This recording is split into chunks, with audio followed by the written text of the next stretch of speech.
हिंगोलीच्या श्री नामदेव कवायत मैदान येथे महाराष्ट्रीय मुख्यमंत्री देवेंद्र फडणवीस यांचे हेलिपॅड आल्यानंतर वसमत मतदारसंघाचे आमदार चंद्रकांत उर्फ राजू नवघरे यांनी घेतली भेट।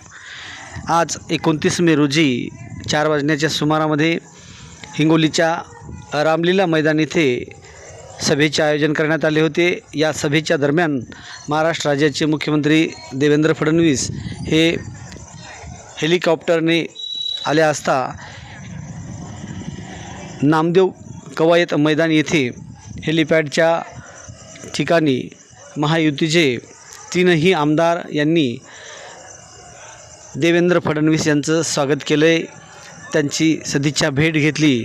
वसमत मतदारसंघाचे आमदार चंद्रकांत उर्फ राजूभाई नवघरे, कळमनुरी मतदारसंघाचे आमदार संतोष बांगर, हिंगोली मतदारसंघाचे आमदार तानाजी मुटकुळे व पोलीस अधीक्षक तसेच कार्यकर्ते पदाधिकारी यांनी या ठिकाणी त्यांची भेट घेऊन त्यांचं स्वागत केले, सत्कार केले।